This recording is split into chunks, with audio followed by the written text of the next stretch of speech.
Welcome in, guys, into my NFL week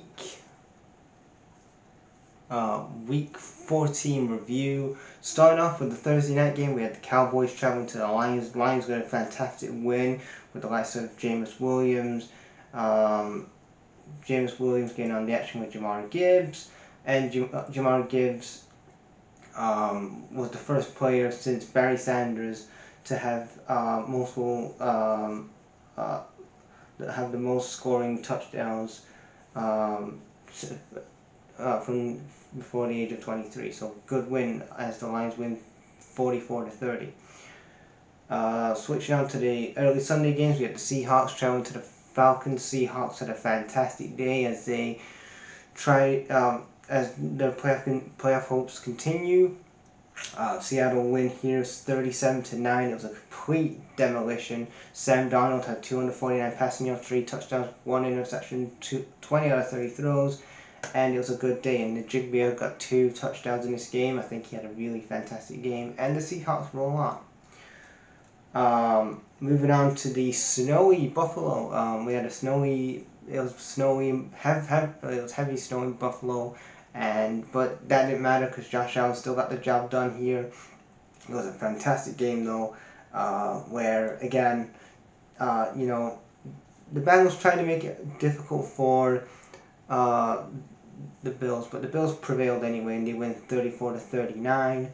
39-34. Josh Allen had a really good day. 3 passing touchdowns, 22 out of 28 throws, 251 yards.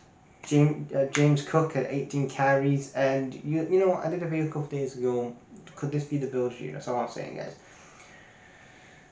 guys. Then we had the Commanders and the Vikings. Again, it was a good win for the Vikings here. J.J. McCarthy had 3 touchdowns, 16 out of 23 throws, 163 yards. It was 31-0. It was just a complete shutout from the Vikings. Then we had the Dolphins traveling to the Jets. The Jets debuted their 3rd rookie quarterback, which was Brady Cook. We're trying with another quarterback, guys. Brady Cook. They undrafted Brady Cook. But ultimately, the Dolphins got the job done. You had Achane and Patterson with the field goals to get the job done. And the Dolphins win 34-10 on the road in New York, New Jersey, whatever. Switching on to the AFC South game, and it was the Colts traveling to Duval. The Colts lost here against Jacksonville, 19-36. Big kind of news coming out of this was that Danny Dimes has been fantastic all year. Got an injury, so now it's 44-year-old Philip Rivers, guys. He's coming back, baby. It sucks though for the Colts. They've had such a great year, and then Danny Dimes gets injured. Sucks for them, but Trevor Lawrence had like 17 out of 20 throws, 244 yards. Not a bad day for him, but yeah, good one for Jacksonville. Then we had the Saints traveling to the Buccaneers here. Buccaneers fucking shit their pants here as the Saints won 24-20, a 4-point game. Tyler Shuck's first win on the road as an NFL starter. Bucky Irvin tried to get the Buccaneers to the win, but didn't help really. But yeah, it's a good win for the Buccaneers. For the Saints. Then we had the Ravens traveling to the Steelers. Aaron Rodgers versus Lamar Jackson. First time ever. Aaron Rodgers and the Steelers get the job done 27-22.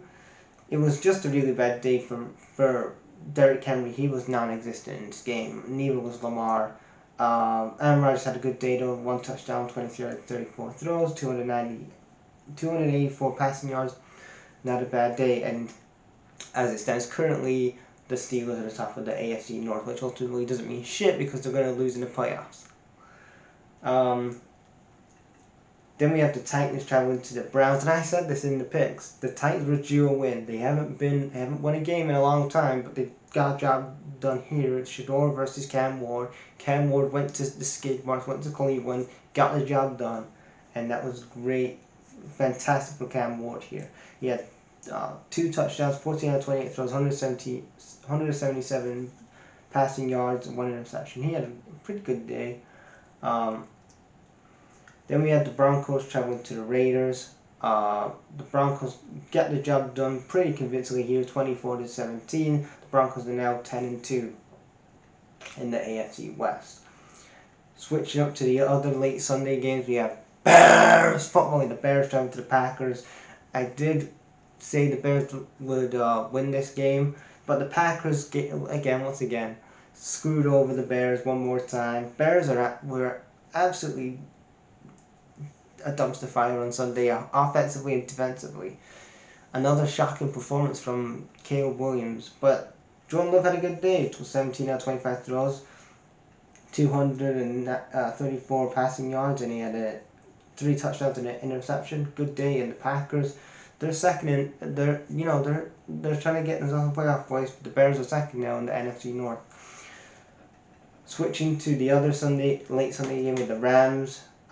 Really just destroy the 49. With the Rams destroying the Cardinals here 45-17. Matthew Stafford again, 281 passing yards, 22 out of 31 throws, 3 touchdowns, and Colby Parkinson, Kyron Taylor, just to name a handful of guys that really, Poco Nakua. So Nakua, Parkinson, they all got in on the action with Kyron Williams to get the Rams the win. And then the primetime Sunday night game, we had the Texans travel to the Chiefs. And again, yours truly got this one right. Texans get the job done here with a late field goal from the Texans to make it 20-10. And CJ Stroud threw for 203 yards, 15 out of 31 throws, 1 interception. Woody Marks had 26 carries and a touchdown to get the Texans a good road win against the Chiefs. And then the last game of the week, it was last night's game. It was the Eagles traveling to the Chargers. Chargers got the job done here. Amari Hampton and a bunch of field goals got. It was Amari Hampton, and then it was a field goal in overtime to make it 22-19. Justin Herbert had 159 passing yards, 13 out of 26 throws, a touchdown, and 1 interception. And then my winners and losers for the week. You're looking at winners. Jacksonville. A lot of people were saying that beginning of the year they didn't really expect much from Jacksonville. I was one of those guys that was going like, look, I don't really expect much from Jacksonville this year, but they're like 10-3 now, 10-4. They're doing really well under Liam Cohen. Then you got to look at the Houston Texans. A number of weeks ago, they looked dead and buried, and they weren't going to make a playoff place this year. DeMeco Ryans turned it around with some fantastic wins, especially that one on Sunday against the Chiefs. And the Chargers, man. I know people don't rate Jim Harbaugh. I'm like whatever with Jim Harbaugh, but he's got this Chargers team really doing some shit this year, and it's between them and the Broncos that's going to win the AFC West this year. We're going to have a new AFC West champion. Somebody's wrestled the championship away from the Chiefs, so congrats to you. And then the Broncos, again, where they were a couple years ago, under Nathaniel Hackett, Russell Wilson, to where they are now with Sean Payton and Bo Nix. It's just day and night where when you get the right GM, you get the right head coach and the right quarterback, where you can be in this division. And then really the losers here, the Eagles. Now I know the Eagles, they haven't been playing well, even though when we played the Eagles a few weeks ago, when the Lions played the Eagles, you could tell that offensively, there's something going on offensively with the Eagles. I know that Saquon Barkley hasn't been performing too well this season, but there's something more going on that offensive line with the Eagles. Is that because Keelan Moore's not there anymore? I don't know. And then you go look at the Chiefs. They're 6-7 now, and they're not going to win the AFC West this year.